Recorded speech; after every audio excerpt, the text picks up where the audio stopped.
So hello everyone and welcome. I'm Melanie. I guide souls and heal hearts, and today I'm having a heart-to-heart with Richard Grannon, who is an NLP master. He's a psychologist who specializes in helping people who suffer from narcissistic abuse. Richard, I know that I don't actually need to introduce you because you have a big following internationally, but for people here in the Middle East, or perhaps some of the people who follow me, they don't know who you are or what you do. How would you introduce yourself to those people that have not heard of you? To those who haven't heard of me, I would introduce myself. I help people who've been the victims of narcissistically abusive relationships to recover, to escape those relationships, and to recover from the ill effects, the post-traumatic stress of being in emotionally abusive relationships. Nice. And how did you actually get involved in doing this as a career? Well, originally I'm a self-defense instructor, so I ran a website teaching self-protection, and there was a problem that I had with a lot of my clients where I found that the big issue that they had wasn't that they didn't know how to fight, it was that they didn't know how to assert their boundaries. So they could be very efficient and effective in their professional lives. Some of them were soldiers, some of them were bodyguards, some of them were martial arts instructors themselves, but personally they couldn't handle a simple confrontation with their own kids or with their own wives or husbands or intimate partners. And that happened so often that I thought, I'll make a side project mainly for men to help them learn how to assert their boundaries. That side project was called the Spartan Life Coach. I set up a YouTube channel for that purpose. And then I released a video on the daughters of narcissistic mothers and how a narcissistic mother can affect a daughter. And that video went viral. It got like 22,000 views in 48 hours, because somebody saw it and they posted it on a forum. So then I got a flood of questions through from women who identified as being the daughters of narcissistic mothers. And it grew from there. It was a conversation. People would ask me questions. I'd be like, oh, I don't really know what the answer to that is. I guess I'll go and find out. Because though I'm a psychologist, I have a degree in psychology. I'm a master practitioner of NLP, as you said. I'm a qualified hypnotherapist. I worked for the probation service in the UK as a cognitive behavioural counsellor. That means I work with people who were going to go to prison if they didn't sort themselves out. Mainly drug addicts. I also worked in the British education system as a consultant and as a seminar deliverer for kids with behavioural problems, teaching teachers how to teach and teaching students how to learn. So I did that for about 5 years.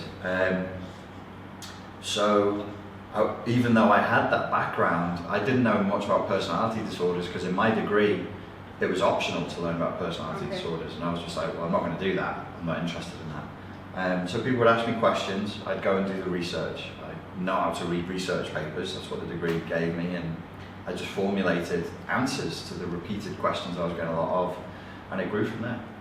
So when was the turning point? Are you only doing this now, or are you still doing martial arts? Well, the martial arts website is still running. People can still buy stuff from there, tutorials from there, but I haven't updated anything there since 2013. So technically, yes, I'm still teaching self-protection, but I haven't done a self-protection seminar in a good few years now. Okay, and what were your biggest challenges in your career, and the most amazing moments in terms of what you do now and helping people heal from narcissistic abuse? Biggest challenges? I think probably the biggest challenge with the Spartan Life Coach has been that when I first set it up, I didn't understand personality disorders properly. And so I would frequently get people who would come to me who said they were the victims of narcissistic abuse, but actually they were the perpetrators. Okay. So there is a thing called a shy, covert or vulnerable narcissist who presents as a victim, but actually they're the perpetrator. So I spent an awful lot of time trying to coach people on a false premise, and that drove me completely bonkers. Wow. Which is what people with NPD and BPD are known for doing. They're known for driving therapists completely mad and exhausting them. Which is why they are, as clients, they're fairly universally loathed, which becomes a problem. So there's like an institutional sort of bias against cluster B personality disorders. And can you tell the difference now immediately? I can tell the difference now, but I don't flatter myself that it's immediate. Sometimes it's immediate. Sometimes there are very clear telltale signs. Like I can sometimes tell from an email. Oh wow. Yeah, there are certain narcissism and its various permutations play out in a way that is very repetitive, that is very predictable, that is very standard. And it doesn't matter what the culture, the race, the ethnicity, the age, the nationality the person is, they all do and say the same thing. How interesting. Yeah, it's like they all go to the same school of demonology.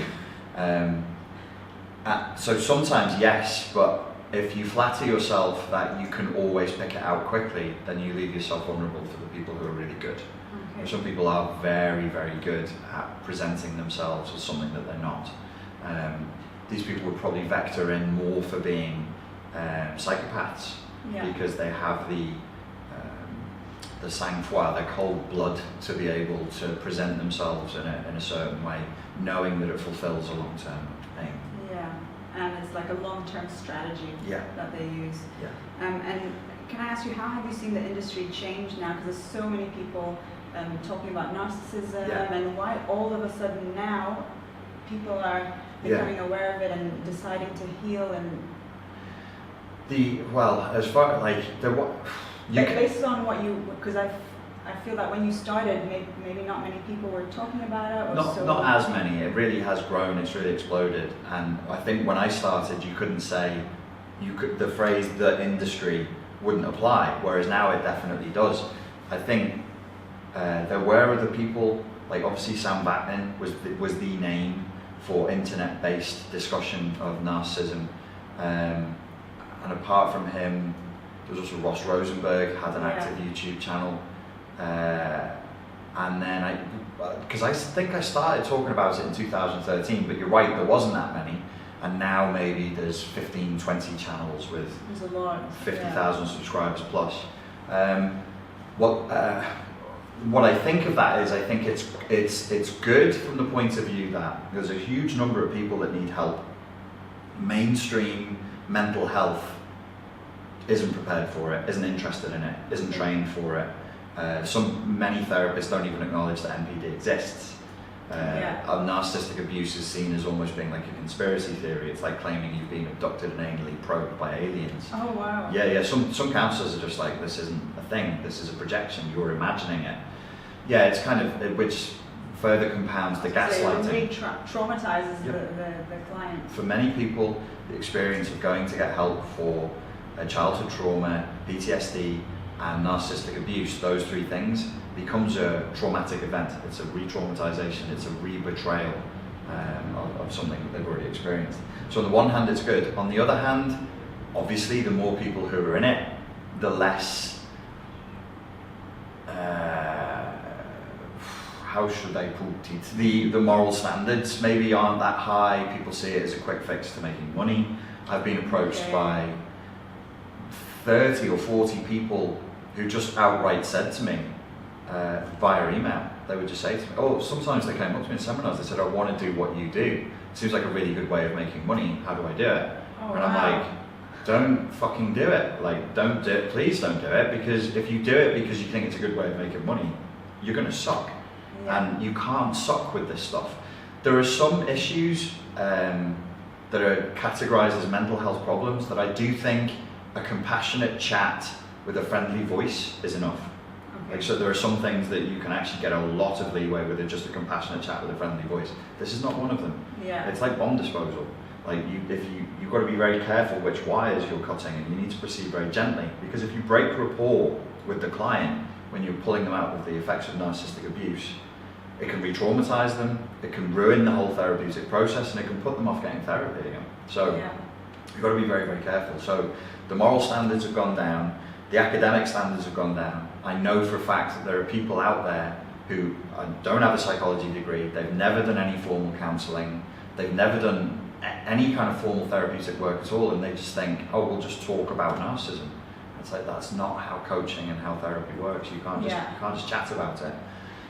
So they just repeat each other. So there's the actual published research on cluster B personality disorders, and then there's the internet-based research, and it's an echo chamber. So people say things that are factually incorrect, and then they just repeat it and repeat it and repeat it and repeat it. Wow. And before you know it, you'll have a bad photocopy that's 5 YouTube channels down, where one person set up and said something wrong, another person copied them, another person copied the copy of the copy of the copy, and you've just got people spouting utter garbage. Then like, clients come to me and they go, well, Richie, the thing is, narcissism is blah blah, and they tell me this bullshit that they've heard, and I'm like, where did you get that from? All narcissists like jazz music and hate dogs. I'm like, what the fuck are you on about? It's nonsense. And I always say to them, which research paper did you get that from? And they're like, I don't read research papers. And I'm like, well, it's not like, you can't just make it up. We don't have the right to just make it up. Yeah. You know, psychology is not fantastic as a science, but it should try and be as scientific as possible. And just making stuff up is really not helpful to the this was clients. actually going to be one of my last questions, but since you're bringing it up, like 2 or even 3 of my abusers were actually healers. Right, it's very common. It's more common than not. Yeah, and you can imagine like healers professing like forgiveness and this. So this was really crazy making for me. I became like, paranoid. How can you tell like who's legit, who's not, who's scamming you? With technology and media and people buying followers, like how do you know? Well, it's not that hard to tell. And I also should say that like in the field of neurolinguistic programming, hypnosis, healing, counseling, psychotherapy, these are lightning rod industries for narcissists and psychopaths. So you should, if somebody says they're a healer, you should automatically go, oh fuck. 90% of the time, a healer is either going to be a narcissist or a broken codependent. Getting into healing, the healing is what I did first. I read the I Ching and tarot cards before I taught martial arts or learned NLP. That was my thing. Do you know the I Ching, the Chinese? So that's I learned how to do that when I was like 11 years old. That was my thing. That was my bag. Then I went on to tarot after that. But I was a damaged codependent. Healers, generally speaking, fall into those 2 categories. Outside of healing, when you get to counselling and psychotherapy, it doesn't get much better. You've got a lot of people who, with a lot of very unresolved issues, open wounds, trying to guide others out of their pain. And it's like, yeah, man, if somebody has an open wound, they can still help you, but knowing what the limitations of that are and having the humility to say, okay, I can take you this far, but I can't take you over there, it's difficult for the human ego to do. But it's not that hard to detect people who aren't sincere. I think it's fairly easy. If you find it hard... Can I just say, like, fairly easy maybe for you who have knowledge, but someone who's just beginning to awaken, are there any signs that you can share? It's a deeper problem than that. It's a much, much deeper problem than that. If you're struggling to see when somebody's a fraud, it won't be because they're so amazing at tricking you. It will more likely be because your emotional literacy is very, very poor. So you lose touch with your intuition because you lose touch with your emotions. So once you've learned, in inverted commas, that emotion is the source of pain and suffering and chaos, you start to shun them and push them away. If you shun and push away your emotions, your sense of intuition and emotional intelligence goes down. This is what we call in that field neurotic levels of naivety. So you just become the perpetual mark. Me too. So I look back at like my 2 most destructive previous relationships, and I'm like, well, where was the trick? Where was the amazing lie that they pulled? I look back at pictures of them now, and I'm going, I can look at a photograph and go, that person's got something wrong with them. I can see straight away, like that is not. Show me a picture of my ex-girlfriend and I'll go, do you really think that kindness, love, and a relationship based on some kind of concept of fairness is going to come from there? And I just laugh and go, of course not. That person's lost in a story of who they are. They're clearly self-obsessed. They're clearly miserable. So it's a question of, can you see? Can you look at somebody and not project your junk onto them and just look at them? Every narcissistic story I ever went through with every client, and I have coaches who do the same thing now with hundreds of clients, at some point the narcissistic abuser in the early phases will tell you that they're the devil. They always do. They always say, I'm not who I pretend to be, or some variation of it, like I'm really spoiled, I think the world owes me a favour, I always get what I want from people, so on and so forth. silly codependents go, oh, I'll love you better. If I pour enough love into you, everything will be okay. Change. Yeah. But I was more concerned, like, I fell for it if someone who has no idea even what a narcissist is, and they go to a healer or even a therapist who's a narcissist, there's no telltale sign, or you just have to learn the hard way. The telltale signs would usually be a lack of congruence. Like straight away, if somebody says that they're a psychotherapist, a healer, or a counselor, or a coach, you want to look at who that person is and how they're trying to present themselves. Do you see somebody who is authentic and human and open, or do you see somebody who's playing a role? And that's a good question to ask yourself. Yeah. Is this person playing a role and trying to be something, or is this just who they are morning, noon, and night? And if they're shifting, if they're role playing, that's not a good sign. Another good piece of advice that I got from somebody else who works in the field is Dana Morningstar, who runs her own YouTube channel called Thrive After Abuse. And she says the red flags of narcissistic abuse are not seen, they're felt. So if you're in touch, if you're in touch with your emotions, you'll be like, yeah, this feels weird. This person feels hokey. If they're making you feel anxious, if they're making you question your reality, if you're going over communications with them, going, what the fuck is that? Like, what's the confusion here? Why has it got to such a messy place? Just respond to that and go, okay, well, this person might not be everything they purport to be. Yeah, but obviously in the beginning stages, like you. Well, at least I did, and I'm sure you did as well. You tend to, you bypass your own intuition. You think, oh, it's nothing. But let it go. But that's not. See, now remember. You want to see the good in the person. Okay, so then I would say, what I would ask you is why? Why did you sweep that under the carpet? Yeah. Okay. Why do you want to see the good in that person? Why did I want to see the good in that person? Why do you think the reason is? That's the question I'm asking you now. Yeah. What is it?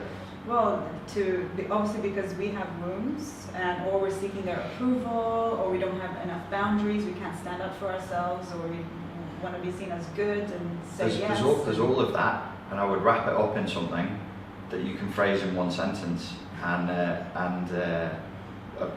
probably hit straight to the core of the problem. You're lonely.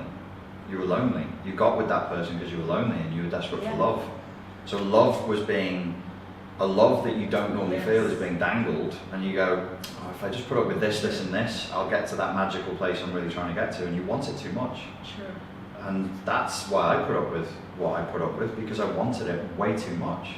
And had I not just wanted it, but needed it that much, I would have gone, yeah, this person's being kind of a dick. Oh, that's a shame, because she's really hot. Oh, fucking hell. All right then, fine. I'm sorry, I can't see you anymore. This isn't going to work out. Which is the text I should have sent when I look back at my last relationship, and I go, where did it go wrong?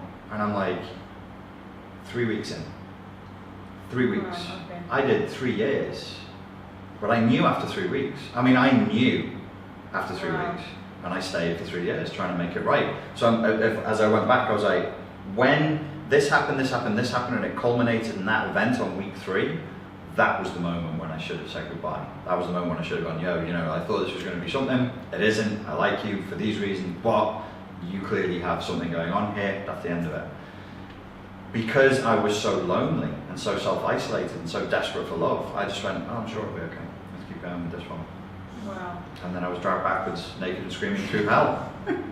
My next question was then, when was your awakening moment, or what was your awakening moment to realize, actually, I'm a codependent, or I need help, or I'm suffering abuse, narcissistic abuse? What was your, because I remember mine, and that was a big moment for me.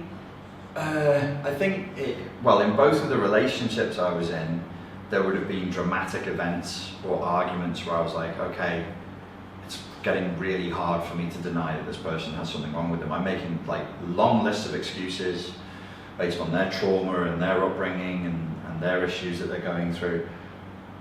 And then I would have there'd be a memorable event or a memorable argument where I'd be like, yes, all of those traumas don't justify that action or that set of words. But I think realizing that I was a codependent who'd been the victim of narcissistic abuse trailing all the way back to childhood from parents wasn't one revelation, it was a series of revelations. Okay. And it dilated, where I was like, oh, I think I have a little bit of that. And then time goes by and I'm like, I think I have a bit more than I first thought. And then time goes by, and even now, I wake up to stuff and I'm like, holy shit, my childhood was a fucking mess, man. That was real bad. You know, like seriously bad. But if you're a goldfish and you swim in water, you don't know what water is. You have no fucking idea. If I go, oh, you're in water, you'll go, oh, you mean reality? No, you're in water, dude. But you don't know, because that's normal to you. So my childhood ideas of what normal are really messed up. Yeah. Really abusive, really dark, really confrontational and chaos based.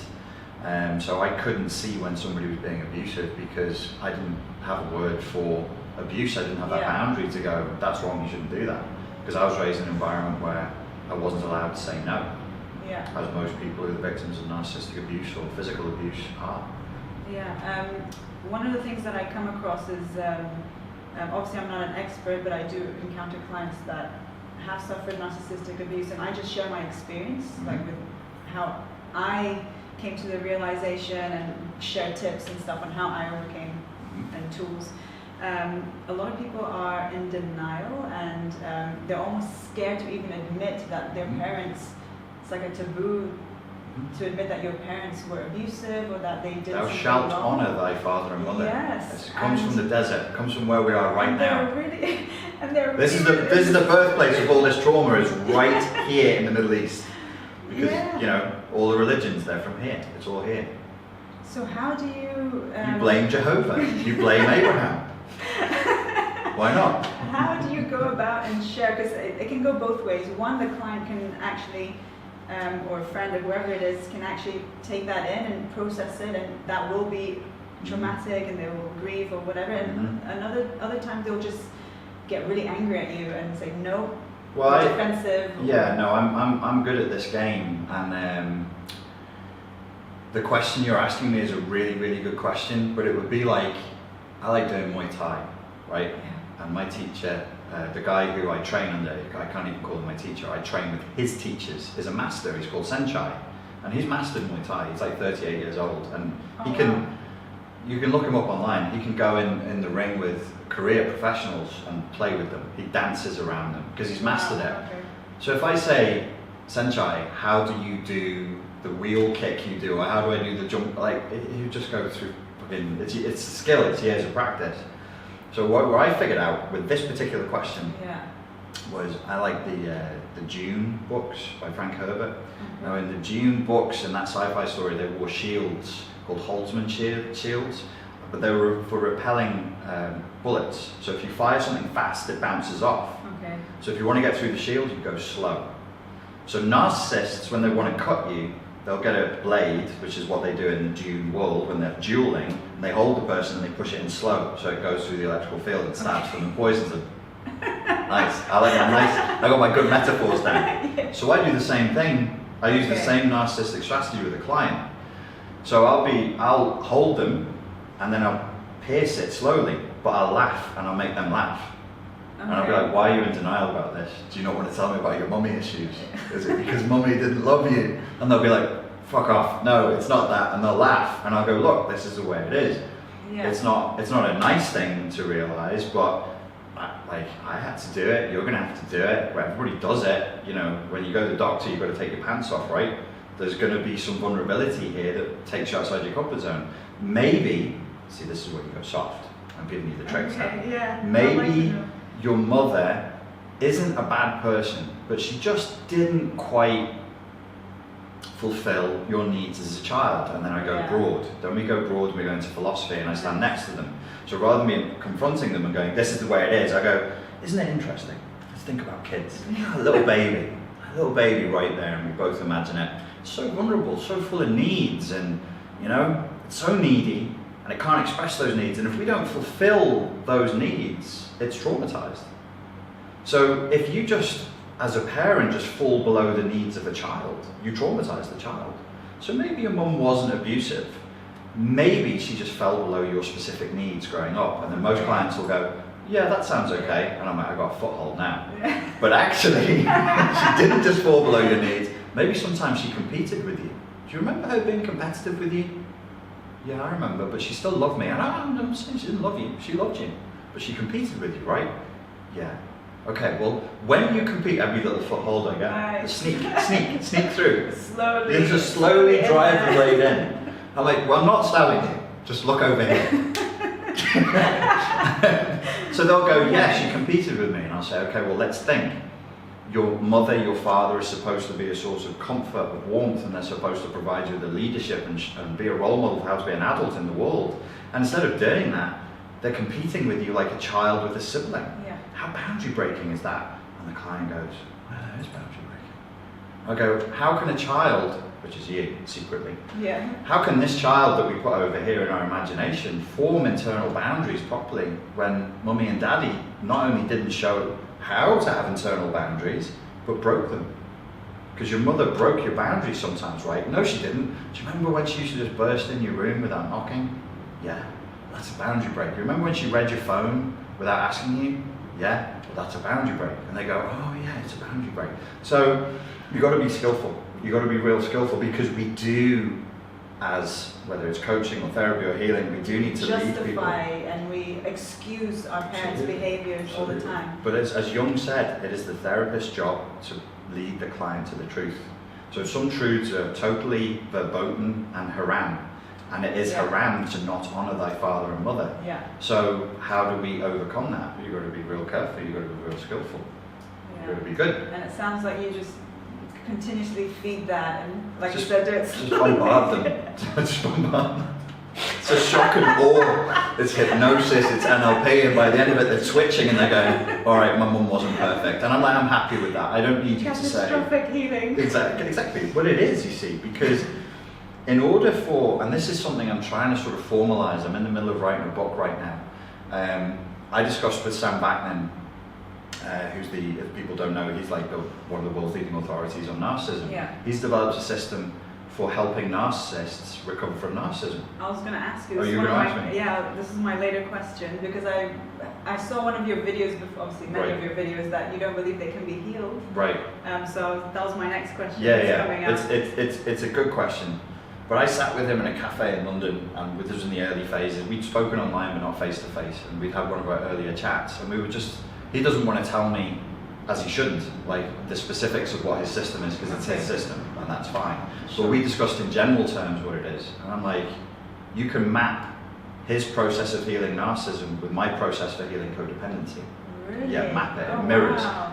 Based on his description, and I've not seen the inner workings of it Okay. as yet, but based on his outline of it, I was like, holy shit, we're two sides of the same coin, the codependent Yeah, of narcissist. course. One is the That's predator. why you attract each That's other. why you attract each other, it's yin and yang. One is the predator, one is the prey. But neither is a healthy way of trying to gather love, which is what it's all about ultimately, is trying to control and gather as much love as possible. One by flipping on your back and submitting, and the other one by being the creature that jumps on top and tears the throat out. So I actually think that in order to undo the trauma, because trauma burns into the central nervous system and it literally burns into the neurons in your brain. It creates a neural network that then gets operated like a software system, like a piece of spyware on your laptop, which comes up and comes up and comes up. I kind of need to re-traumatize you to heal you a little bit, because I've got to scratch that record. Now, I don't need to make you feel abandoned and depressed and make you sad and cry, but frequently people will tell you when they've been through a therapeutic process, they do cry. And they do get sad. Yeah. And sometimes they laugh. Yeah. Laughing sometimes is traumatic in inverted commas. So when you're watching a good stand-up comedian and they're joking about stuff that is really dark humour, it's quite traumatic, but it's a release. It's trauma for the therapeutic end. But it still breaks boundaries and pushes you outside of the previously held comfort zone. That's my style. In their videos. Yeah. And actually that's what kept me watching your videos, because I was just laugh, and it's quite a heavy topic. It's heavy, and I didn't want to see something serious, and whereas you just made me laugh. For the casual observer, they probably think that narcissist is just someone who's a little bit arrogant or full of themselves. Can you give us some clear signs and unmistakable signs that you're dealing with a narcissist, but also not so, I mean, both the overt and the covert and the subtle signs, because I feel that the subtle signs are the ones that, for me, gets the hook. Well, overt narcissism, classical narcissism isn't hard to see, and I don't really think that, from the vast majority of people that I speak to, overt narcissism is an issue. It's the covert that is lethal. Yeah, the coverts get you, and the coverts get codependents, particularly because they present themselves as victims, which inspires the coverts excessive empathy and desire to fix and to heal and to parent, because you're actually trying to resolve your own childhood issues. Yeah. So you're a lost child, and you see another lost child, and you're like, if I can heal him, maybe I'll heal me. Doesn't fucking work. Yeah. So the classical narcissist, I mean, it's topical, I guess, like a Donald Trump, a Dick Cheney. I'm trying to pick somebody from UK politics. Tony Blair would be like a classical narcissist. Okay. Yeah. Oh, politicians, God, they absolutely love it. There are certain things that narcissists go for, and power is one of them, which is why a lot of psychotherapists are, because they have ultimate power over other human beings. So they're vain, they're arrogant, they're grandiose, they feel like, they're chosen, the rules that apply to other people don't apply to them. They can be psychopathic as well, they'll break the rules, they'll commit crimes, war crimes, all that kind of thing, which these wonderful people have done and continue to do. So that's fairly easy to see coming. I don't think I've ever had a client who was dealing with that. Yeah, actually I haven't either, So they're not particularly dangerous, and I think the dynamic between a classic overt narcissist and the kind of people they usually get with, they'll usually get with somebody who is also a narcissist. Okay. And this is something that is a little bit controversial in the online world of narcissism, but is not controversial in the academic world of narcissism, is the vast majority of narcissistic relationships are between two narcissists. Oh, wow. That's way more common, that you have two highly narcissistic people who get together and they take turns to be predator and prey. They drink each other's milkshake daily. It becomes like a symbiotic, cannibalistic, weird, little synergistic relationship. The codependent narcissist dynamic is usually played between a fawning, enabling, poor boundaries, people-pleasing codependent, and a covert, vulnerable, shy narcissist who's going to vector in for borderline personality disorder as well. Okay. So what are the signs that, if you were discounting classical narcissism, easy as anything, see, grandiose, vain, disconnection from reality, so on and so forth. The type of narcissist we're worried about is people who present themselves as victims. They like narcissistic supply flavored with sympathy. Okay. Just narcissistic supply as in you're wonderful, that's good, but it's not enough. They need to be pitied. Yes. They're addicted to being pitied. That is not published research, that's my personal opinion, so I try and distinguish But between. I can totally see that. Yeah, and maybe somebody somewhere has published it. I've never seen it. It's not in the World Health Organization guidelines and it's not in the DSM guidelines. But the strong neurotic need to be pitied and to be the biggest victim in the room is a very sure sign for shy narcissism / borderline personality disorder. Interesting. Okay. They're emotionally labile, so they go up and down, which confuses the hell out of people because they're like, well, my partner says sorry, they admit mistakes, they tell me that they feel like shit, and I'm like, I'm reading stuff online that says narcissists are grandiose, vain, full of themselves, and never say sorry. This is one of the ridiculous, so annoying memes that went around. That's such a good around. point. Yeah, everybody was saying it. They stopped. But 4 or 5 years ago, if you went online, it was a given in the online narcissism community, narcissists never say sorry. And I was out there going, guys, you've made this up. It's totally fucking false. A grandiose classical narcissist, probably that's truthful, but there's many shades of narcissism. Yeah. You've got to get down with the shy, vulnerable narcissist. Yeah, I was going to ask you about the different levels of narcissism, Mm-hmm. and are some more, are you able to cope with some and handle some better than others, and are there different, or is this too? Well, in my experience, because I do know, I have a couple of grandiose narcissists who I know. You can placate them. You can placate a grandiose narcissist. They'll be like, I need to eat, so you'll cut your own hand off and you go eat that. I'll grow another one tomorrow. And they'll take it and they'll probably stop. The vulnerable or shy narcissist is never satisfied. It's never enough. But don't think that you can always placate a grandiose narcissist because, and I don't want to get into the philosophy of psychology because it's such a huge subject, Sure. but you've got to remember that this is not based on urine samples, blood samples, brain scans, neurotransmitters. It's it's a literary exercise. We, as human beings, the psychiatrists vote on personality disorders. They're voted for. Okay. They go, we think this is narcissism. How many of you agree? And they'll put their hands up and they'll literally vote for the existence or non-existence, which is a problem. I use the DSM, but I know full well that it's sponsored by the major pharmaceutical companies. So if there's not enough money to be made in a personality disorder, it gets taken out. Wow. Yeah, okay. I know that personality disorders, they've been pumped up based on how much money they'll make. One scandal, it's not really a scandal because nobody seems to care, is bipolar. You know, the sheer number of diagnoses of bipolar and the massive acceleration in its diagnosis post 2001 is a scandal, but nobody really gives a shit. Now, why did that happen? Well, look at the amount of drugs. Like somebody who's bipolar diagnosed, they'll be on 12 or more very powerful brain and physiology altering drugs. Yeah, very powerful. Whereas if you go, oh, this is somebody with narcissistic personality disorder who's going through narcissistic elation and narcissistic depletion, you go, what do we give them? Nothing. Can we give them therapy? No, they won't go. So is there any money to be made in that client? No. Oh, fuck that. Like, let's just pretend it doesn't exist or change the diagnosis. So, so there are and it's an ongoing, all of science is like this, by the way. Like I'm talking to the online narcissism community or people like your followers, my followers, people who are into this. Please understand that like science isn't a precise science. They're humans. They argue, they publish papers, they write books, they want to be famous, they're vain, they have egos, they'll create false arguments. Like somebody will say this and they'll argue against them knowing that person's right just because it's controversial and it gets them views and likes and followers.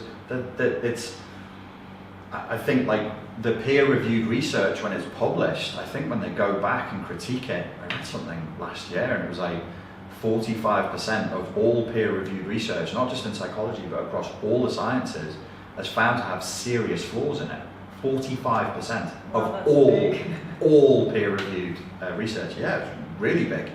And so, you know, we can talk about it, and I'm more than happy to talk about it, but it's all kind of made up. That doesn't mean it's not valid. It doesn't mean it doesn't have truth to it. It's just, it's all kind of made up. One of the big things that I would say with this is, sometimes we're talking about personality disorders as though they are viruses, different strains of a virus. It's not. These are coping strategies for dealing with a hostile reality. Narcissistic personality disorder is a coping mechanism, which is why some psychiatrists and some researchers say stop calling it a personality disorder. It's not a personality disorder. It's actually a response to a hostile environment, and it's just an interrelational style. And I'm like, well, I'm not a researcher, I'm not an academic, it's an interesting thing. I need to help codependents recover, so I don't touch it. Do you think narcissism is cultural or generational? Are there countries that have more narcissists than others? Like, Sam Backlin introduced me to a term called culture-bound syndrome. There are certain things that may only be defined within certain cultural environments, and he posited conversationally over dinner that maybe NPD as a diagnosis is specific to certain cultures, and there are cultures where it can't exist. Interesting. It's again, you know, you go into sociology, anthropology, and how it mixes in with psychology and the philosophy of psychology. And I would say there is value to it, like the phenomena of serial killers. Where does that happen most? It happens most in America. Does America seem to have an obsession with explosive acts of violence? Rape, murder, school shootings, mass shootings, is that a thing? It's not critiquing America, but yes, it seems to happen more there than elsewhere. Why is that? It's a highly narcissistic culture. Doesn't mean it produces a ton of NPDs, but the coordinates of the culture are highly narcissistic. Where we are right now could be argued to be a very materialistic, narcissistic culture, but not the same as America. It has a very patriarchal system, and it might be covert, hidden behind religiosity, submission to God, humility. So you wouldn't know really, because maybe no one would talk about it. It would be harder to see. It would be harder to see. And by the way, I meant to say this before about detecting covert narcissists being healers. Covert narcissists usually have a stick. They have a stick and a hook. The stick is what they beat you with, and it will be spirituality or religion or psychology. I've seen that. Yeah, and they need a stick. The hook will be spirituality, religion, or psychology. So you'll be like, oh, I'm so attracted to this person because they read tarot cards and they understand astrology and they can, that's their hook. They're like, come to me and I'll give you access to all this stuff, but at the same time, that's the stick that they'll beat you with. That's, grandiose narcissists don't need to do that. Grandiose narcissists don't need tools. They don't need a hook, they don't need sticks. The difference between a grandiose classical narcissist and a covert narcissist is a grandiose narcissist believes that they're amazing and special, and the whole world agrees with them. They're celebrities, they're beautiful, they're rich, they're famous, they're powerful, they're presidents, and everybody goes, yes, yes, yes, you're wonderful. A covert narcissist lives in a state of perpetual resentment because they believe that they're wonderful and special and deserving of better treatment than anybody else, but the world doesn't agree with them. So they acquire tactics and skill sets, they get a hook. They'll be casting directors, they won't be the musician, they'll be the person who owns the studio. They'll be the company director, the distributor, they'll put themselves in positions of power as a gatekeeper. That's their hook. Interesting. Yeah, they're gatekeepers. And the stick that they use will be related to whatever it is they're gatekeeping. But religion is very, very frequently used.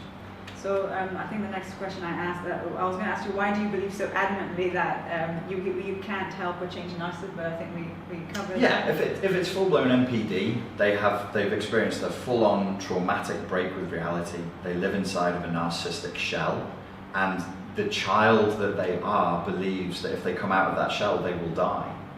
So you're asking them to let go of a life raft that they've held onto for as long as they can remember being alive, that they think if they let go of, they're going to die. Yeah, you're not. Like, be like, oh, it's better over here, just let go of that life raft. They're like, fuck you. So I wanted to talk about healing. So healing, obviously you're sort of in the business of facilitating healing and teaching and coaching clients. What does healing mean to you? More so, like, is it helping people handle their symptoms and emotional flashbacks?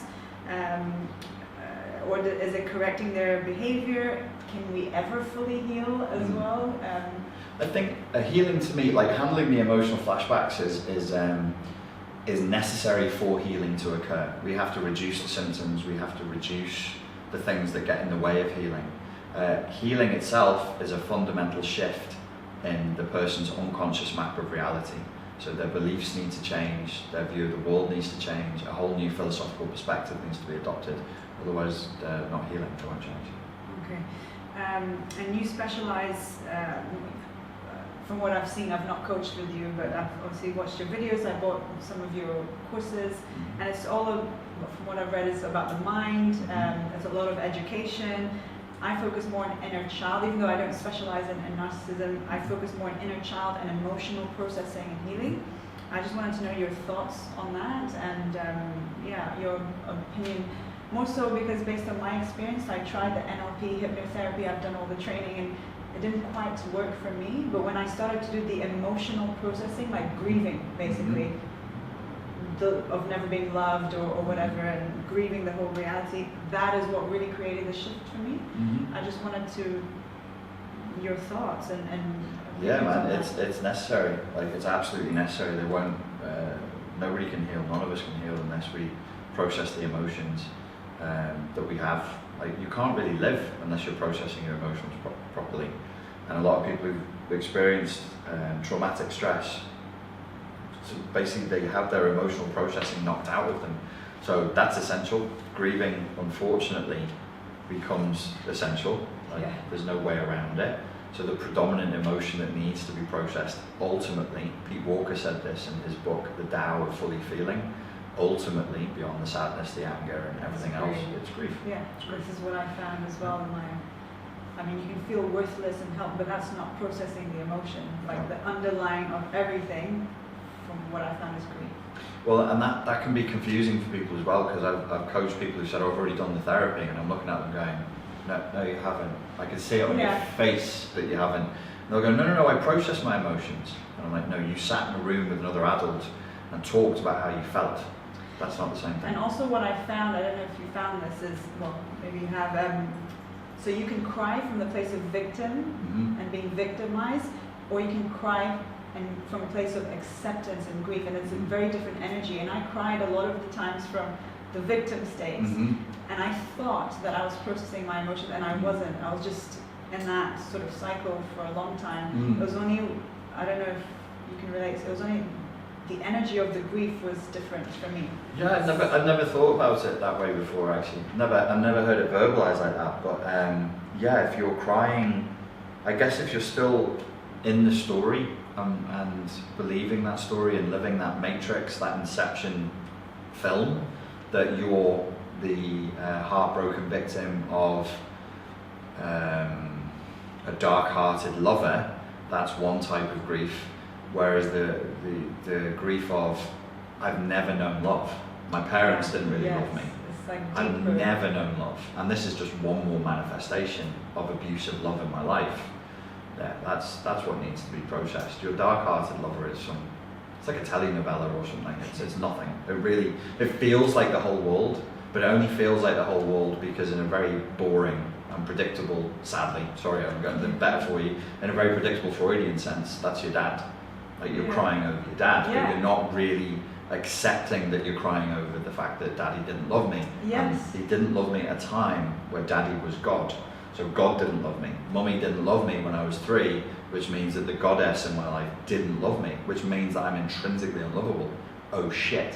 That's a bit more than, my girlfriend who's a stripper cheated on me, she was texting other fellas. You know, that's a sad story and it's annoying, but you know, come on now.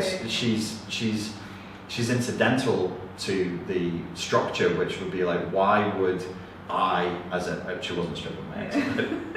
It's done for libel, I shouldn't imply that. But why would I, as an intelligent, emotionally literate, I thought I was emotionally literate, human being, even form such a strong bond and make myself so vulnerable with somebody who clearly presented with so many problems? Like, it doesn't even make sense. So if there's no logic there and that becomes a silly story, that's not what we need to be focusing on. It's like, why would you even do that? It's like, well, my hand hurt when I put it in the blender. Why did you put the fucker in the blender? That's like it's sad that it hurt, but like, come on now, why would you do that? So yeah, you're right. There is a crying from victimhood, which remains in story, and there's crying from accepting the deeper reality, which is a bigger cry. Totally.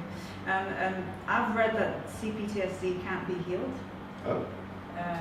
Lies. And I'm sure I heard you say that before. It's you can. Total bullshit. My big claim would be CPTSD absolutely can be healed, and because CPTSD can be healed, probably about 90% of mental health issues, 95% of mental health issues that people show up to counsellors for can be healed. I believe that it can, but I just wanted to ask. Yeah, no, it can totally be healed. Now, there are problems that come from the same environment of CPTSD, like being a codependent, and that's trickier. Okay. So codependency, CPTSD is a symptomatic response to trauma, and you can heal those symptoms. And to the extent that you can heal the symptoms, you've healed CPTSD. You also need to heal the inflamed superego, which manifests as an inner critic and an outer critic, and there are ways of doing that. It takes time, it's a pain in the arse, involves grieving, involves stupid exercises that take like hours out of your life, but hey, you get the rest of your life back.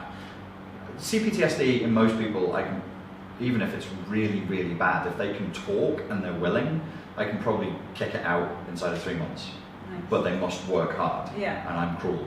Like, I'm very, very, very demanding. In a normal person, who's not normal, the median, statistically, the average person with CPTSD, you can kick out 40 to 50% of their symptoms inside of a month. Nice. And which is huge. Like a 50% reduction, you just feel like a new human. Codependency is a way of interacting with reality, because when you're a child and you're an empty vessel, like this empty vessel here, and reality is not, there's no ego boundaries, and I am learning from before I have an ego that I must sacrifice my needs for the other, that's a deeper problem. And I'm still, I would consider my CPTSD to be resolved. I used to have rage attacks, I used to have depression attacks, I'd have real trouble sleeping, I had health problems which I didn't even know was part of my CPTSD. I just thought it was genetic, that have gone. and you can't get me into a rage attack. I used to be like the fucking Hulk. Yeah. I'd be like, Hulk smash. Can't, you just really, really, you would have to push me very, very hard to even get me snappy. So that is resolved. But the other day on a flight, I paid for a business class flight in Asia. Okay. And it was nice, it was all fancy, and they brought me some fancy food, and I was like, this is pleasant. And they handed me this curry, because it's Thailand and it's Massaman curry, and they give me a cutlery set wrapped in a napkin, and they present it to me, and I sit down, and I pull the fork out of the napkin where all the cutlery is wrapped, and I start eating with the fork, and I put curry sauce on myself. I'm like, fuck, why did I do that? And then I looked and I was like, they presented me with a napkin with cutlery, why did you not use it? And my brain goes, I don't want to give them extra work to do. I don't want them to be inconvenienced by the cruel selfishness that I would display by using the fucking napkin they gave me and the knife and fork. I used just the fork so they wouldn't have to clean the knife. And I'm like, my CPTSD may be resolved, but my fucking codependency isn't. Wow. Not at all, not at all. And so that neurotic urge to self-sacrifice for the other. Yeah. I mean, and then logically, I still struggle with that, well, logically I was like, they're going to take everything that you've used, they're going to open up and clean anyway, even if it's not dirty, because that's what you do in a catering environment. You know that because you've worked in catering. If you touched it, I've got to open the whole thing, wash that, wash it. I'm like, why would you do that? And I'm sort of tiptoeing around other people still. So CPTSD, I would say to anyone watching, don't be too freaked out by it. It's heavy and it takes some work to resolve, but it's really just a case of adulting. Yeah. Like my CPTSD work with people is I teach people how to adult. I parent yourself, look after your emotions, set some boundaries, say no. When rage comes up, we don't have to become rage, do we? No, we can say no. Because I don't want to have a temper tantrum and break another fucking phone by slamming it into the floor. Phones are expensive nowadays, man. So it takes time, but not that much time. Codependency is a fundamental mode of interacting with reality based on self-sacrifice. And that, I think, is going to be the next challenge. That'll be something I focus on in 2019. I was going to say, is that your next course? I'm already working on it now. What I'm working on just personally, because I'm always my first guinea pig, is hypnosis. Okay. Which is like, or affirmations basically. Like you can put yourself first. You can actually just. You can use the full cutlery set. Nobody's going to die when you use all the cutlery. All that happens is they come and clean it. Like, dude, seriously. So I'm trying to do it from that point of view, but I don't know how long it's going to take. But yeah, people who say CPTSD can't be cured are just lazy. Okay. Do you believe that are there any blocks? What do you believe blocks people from healing from narcissistic abuse or CPTSD?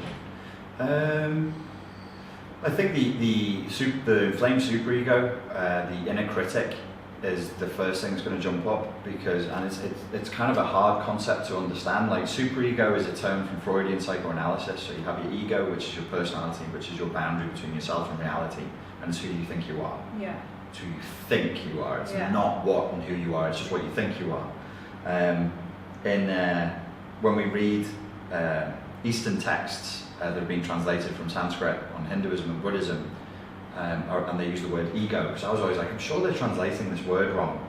The word is ahamkara. Ahamkara is the Sanskrit word for ego. Aham means I am, and kara is the maker. So it's the I am maker. Wow. So written into their word for ego is a machine that makes up reality, that creates its own self. Oh wow. Yeah. It's like it's the machine that makes me. It's not me. It's the machine that makes me. Yeah. Well, they don't say machine. It just says I am maker. It's the I am maker. The ahamkara. So destroying the ego in the Eastern sense makes a lot more sense because they're just saying destroy that which makes you identify with your story of who you are, not who you actually are. So above the ego is this thing called the superego. It doesn't mean super because it's better or stronger. It means super because it's above. So we're getting translations here from German, and quite old-fashioned German because of Freud in Vienna at that time. And also he would have used, as every intellectual did, Latin. So it's super meaning above, just means above. So you have the ego and the superego. So the ego becomes like the child, and the superego is the parent. And as the ego goes through the world, the superego says, do that, don't do that, do this, don't do that. It's the moral arbitrator of the value system. It's the judge. It goes, that's good for you, that isn't. When it's broken, damaged through trauma, through parents who hit you, ignore you, tell you you're a piece of shit, the superego goes, you're a piece of shit, you're a piece of shit, you're a piece of shit. Fail. Don't do that. Don't try that. It's dangerous. Stop it. Smack, smack, smack, smack. And it smacks you with bad feelings. It smacks you with shame. It smacks you with guilt. And the rather unpleasant thing I found through trying to studying deeply into CPTSR and trying to resolve it for people is the superego can become so inflamed that its core mission is to destroy you. Yeah. That means you're carrying a passenger. It's not you. It's a colonizer. It's a foreign colonizer that's actually trying to destroy you. That's pretty heavy. That is heavy. And we need to resolve that quickly. I was going to ask you, so I experienced like I guess you can call it like an ego death when I did my shamanic journeys in Brazil. And I actually, so before this, I thought I was quite positive, and I thought I was on my journey and being all like, well into my healing, but I was not. Mm-hmm. And when I did ayahuasca, I don't know how, if you've done ayahuasca or if you're into that at all, but anyway. A lot of acid. So one of the first things that I heard was this voice, mm-hmm. and I didn't hear it before Mm-hmm. because I was meditating and I thought I was like, and the more that I heard this voice, what I resonated with now is that it was my super ego, Mm-hmm. and just telling me, you're a piece of shit, you're this, you're that, you're ugly, look at you, who do you think you are? And the more I heard this, the sicker that I felt, and then obviously I threw it up. I don't know if you're familiar with. You poo, you throw up. It sounds wonderful. I can't wait to try it. So I went through all of this. But actually afterwards, as soon as I threw it all up, my mind just went completely silent. And then I was taken to some other like traumas and dealt with it. But a lot of the times people can't hear that. Or they're not aware of that. How do you work with that? Yeah, they think it's them. We play games in coaching. A lot of the coaching process that I do with people relies on quite childlike exercises because. Oh really? Okay, interesting. Yeah, it works better. People go into it. It's non-threatening. Okay. Like if you go, we're going to do some psychotherapy today. People are like, oh fucking hell. You go, we're going to try just a little exercise and we're going to see if you like it. But if you don't, then we won't do it. And if you do, then we'll do it some more. And people go, all right then, we'll try that. So we do things like if the superego injunction comes up and it has a message, can you challenge that message? Like if the superego says you're a piece of shit, you go, that's interesting that you would say that. Where are you getting that from? What evidence is there for that? And it's this game that we teach people to play inside their head. Not that in and of itself cures the superego, but it allows the mind to draw a boundary between this is me and this is not me. This is something else. And then from that place, we can start leading them to where we really need to go, which is repatterning the inner parent. These are the messages from parents. You're a piece of shit, you're worthless, who the fuck do you think you are, blah, blah, blah, blah. The shame, the guilt, the depression, the anxiety is coming from that place. So you kind of need that voice to be, hey, everything's okay. We don't do, you're a wonderful star angel and a unicorn. We just go, oh, everything's okay. Why don't you try that and see if you like it? And see if it works out, because it might, and if it doesn't, oh well, never mind. So it's quite level, and it's just not aggressively negative. So we turn it from aggressively negative to neutral. The reason we don't go super positive, like you're amazing, you're you're perfect, is that tends to re-inflame the superego, and the superego goes, no, fuck you. So we go, no, you might be okay, and the superego goes, you'll fucking see. Okay. Piece of shit. And actually, you can gather traction on it that way. So one of the things that people that suffer from CPTSD or that have been narcissistically abused, they don't know how to set boundaries. How would you define, especially emotional boundaries, how would you define an emotional boundary, and how, for someone that doesn't know, like how would you know that it's being crossed? Or is it a feeling again, like you said in the beginning? It's probably a feeling, but you shouldn't just rely on feelings. I would. So let me see. I'll try and formulate a well-structured answer. First of all, a boundary is a no. It's always a no. It's always like, no, you can't do that. And a boundary could be something you set with other people, and you say no. And a boundary could be something that you set with yourself. You say, no, I have an impulse to do this. And you go, no. It's important to learn how to say no, but to still stay in a good state. So you would say no and smile. You can say no to other people and go, no. No, thank you. Drives me fucking crazy if they have narcissistic personality disorder. If you're like, it does. I'm not going to do that today, but thanks for asking me to anyway. Or with yourself, you don't have to be like, no, that's a fucking stupid idea. Don't do that. Don't ask me again. You can just go, no, we're not doing that, because it's not the best thing to do right now. I think you'll feel better if you do this instead. That's inner parenting. Okay. So you just guide yourself gently in another direction. So that's where boundaries come from, is learning how to say no. But in order to enforce boundaries, you kind of need to know what your core values are, and you need to know what you will and won't put up with. As far as emotional boundaries go, it's a very useful exercise for people to define for themselves in a list format what love is. Okay, this is what I expect love to be, and what love is not. And when somebody goes into I make them do a list on the left, this is what love is, this is what I expect love to be, this is what love is not. When the person you're interacting with is drifting into the right of that list into this is what love is not. Love is not judgmental, love is not deceptive, love is not two-faced, love is not incongruent. That's when you sort of go, no.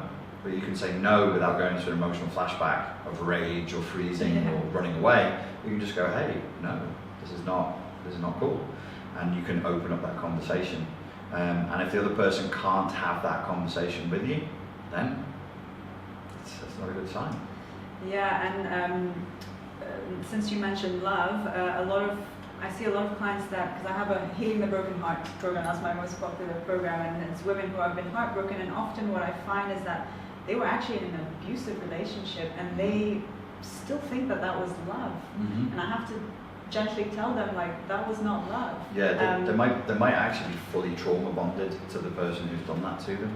So letting go of that coordinate of what love is would rip the whole hook out, which is going to hurt. Yeah, it does. And you have to break many people's hearts. Do you believe that a narcissist is capable of love at all? Like even a little bit, or at some moments? No. Because this is what they say. Like, no, but there was love. You know, there was. That's beautiful. I really want to sit down with these people and just touch them on the hand. It's okay. It's beautiful. But stop telling my fucking clients that, because it's not helping them. No, love is such a loaded word, and I think it's very, very hard for people to really wrap their heads around it in an adult and realistic way. Are you talking about pair bonding? Are you talking about respect? Are you talking about positive regard? Are you talking about passion? Are you talking about lust? Okay.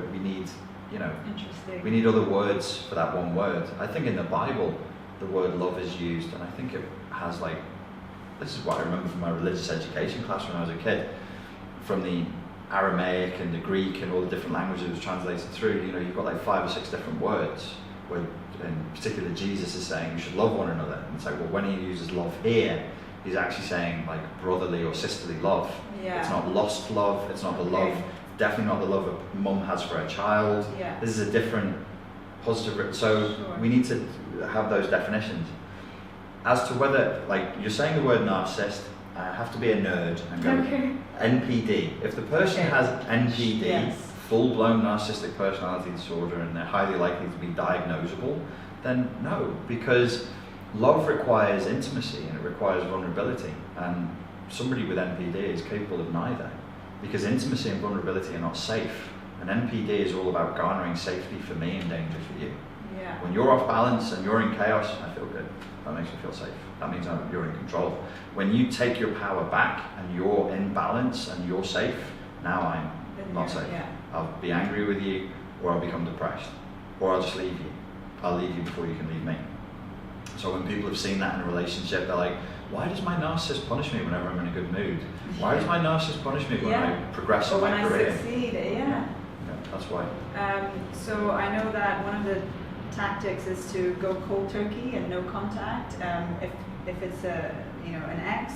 However, if it's your parent, I get a lot of clients that their mother and father are narcissists. Do you have to also go no contact? Kill them. I want people to understand that Richard Grannon has advised that you kill your parents on YouTube.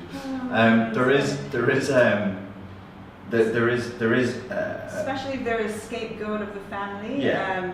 They will always be emotionally attacked and abused. Like, how do you handle that? What's your advice on that? You must first kill them, and you must.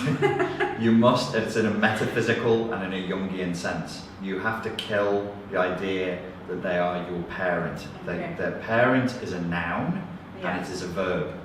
To parent. Just because somebody donated their sperm and their eggs does not qualify them as a parent. Yeah. They're not so biologically, you spunked me out, but you're not a fucking parent. So I kill my parents in that sense. In my internal world, you are people. I share your name. We kind of look the same, unfortunately. We lived together for a while, but did you do the job of being my parent? Were you my guide? Did you love me? Did you nurture me? Did you care for me? Did you make sure that I was developing internal boundaries so that I could protect myself and fight for myself in a hostile world? No. Fuck you. You don't qualify. You don't qualify for that role. So in my coaching practice, I do go through a kind of, you mentioned ego death before. There's also ego death. There's also ego attachment deaths that need to go through. Yeah. And I take people's parents away from them. Yeah. And that's horrible. And they grieve having a parent but not having a parent. That's right. And they never did. Yeah. Like, did my parents love me? It's kind of worse than that, kid. You never really had any. You had two caretakers who probably were in a highly chaotic phase of life when they had you. They had you for bad reasons. He had you to get back at his ex-girlfriend. Your mum had you to keep him because she knew he was shagging everybody and to stop him. Yeah. The relationship was born in evil, was born in sin, not in a moralistic sense, but in a place of a lack of awareness, a lack of control and sovereignty and structure.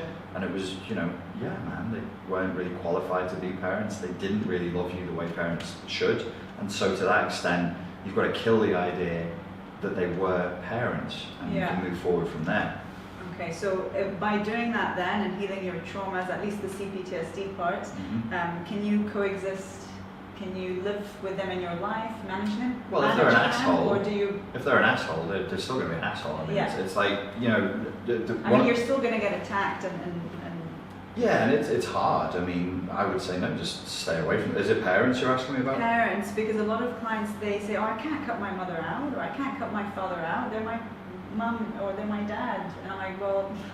I'd go into Zen Buddhist mode and be like, yes, I hear you say that you cannot cut your mother out and you cannot cut your father out. They say in spirituality, at least in the Brazilian spiritualism, like we choose our parents. Right. I don't know what you believe, if you believe in the afterlife or in the soul and all of that, but we choose our parents, and they teach us certain lessons, so we have to have them in our life, but we don't have to. But you might have taken them for certain lessons and then you leave. Like you go to a certain martial arts instructor, he teaches you a style, and then you go to somebody else.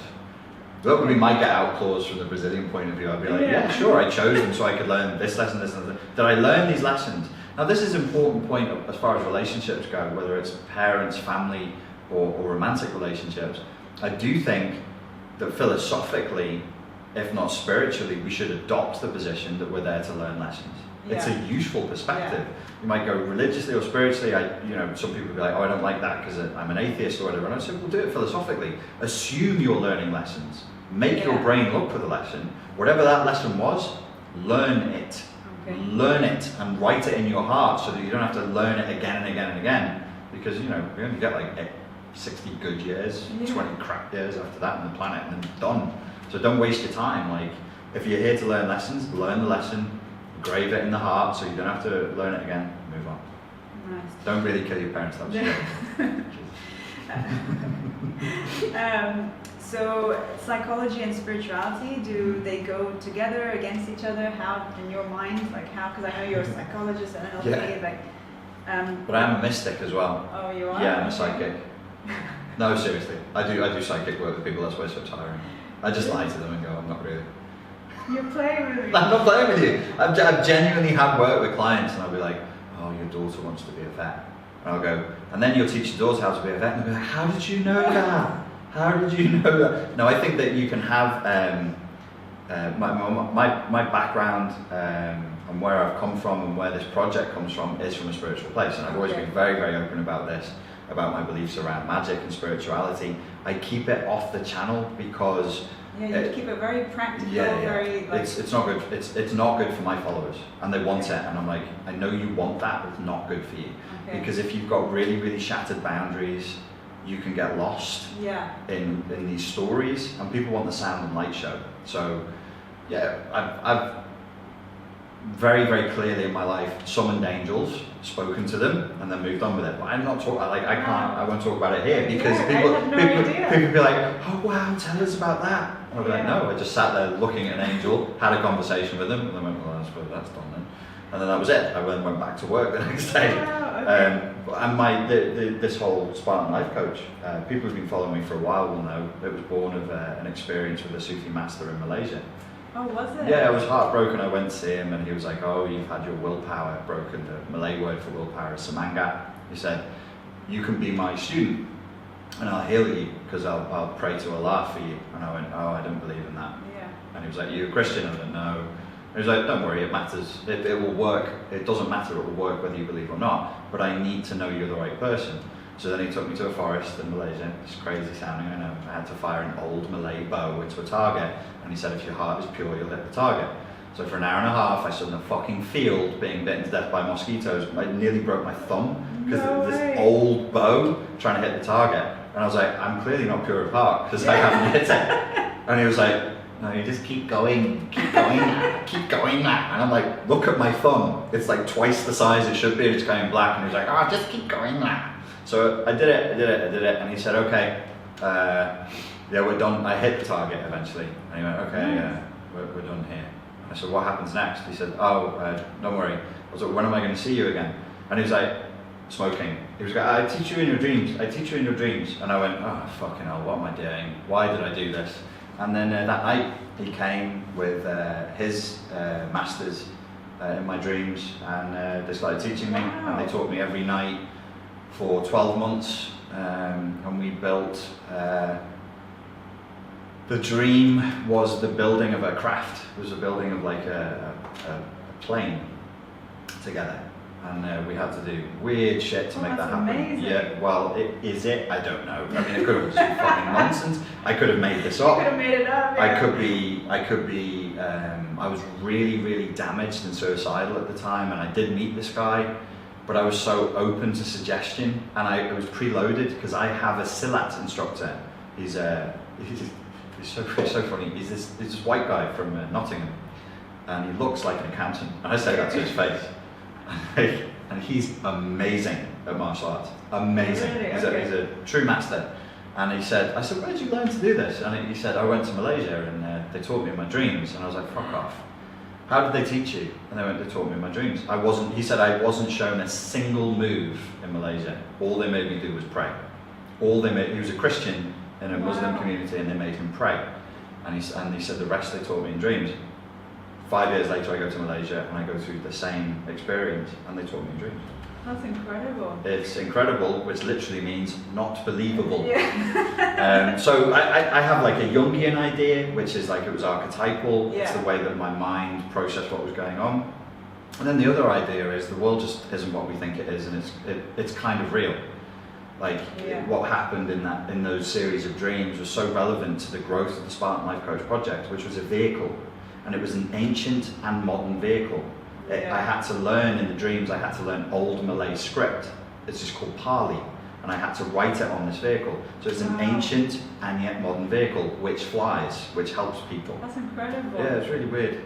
I mean, I would love to know more about this. And since you're talking about this, what is your definition of soul? Do you believe that we have a soul, and where does soul come into play in terms of There's nothing but soul.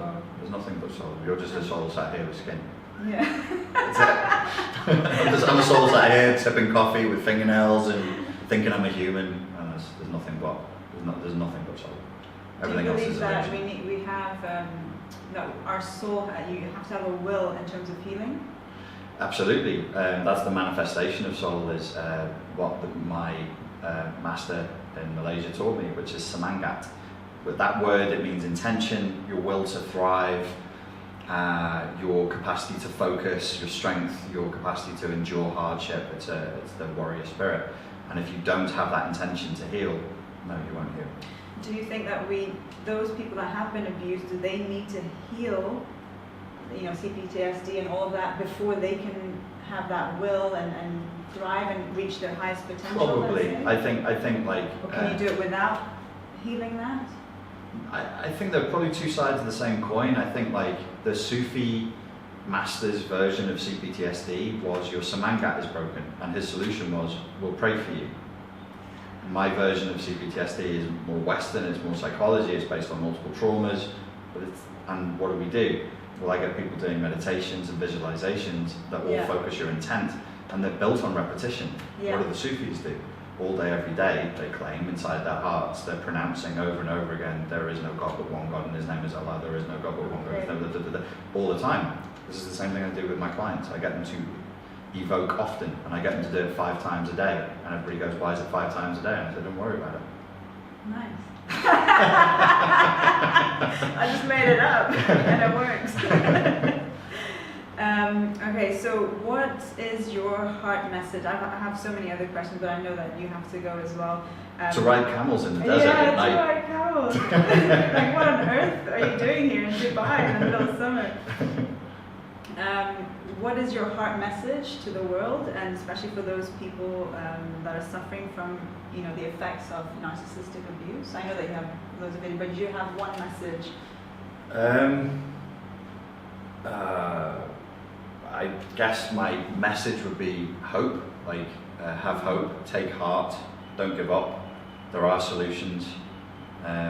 Packed In is the name of the Sufi instructor. I said, why do we learn how to use a bow and arrow?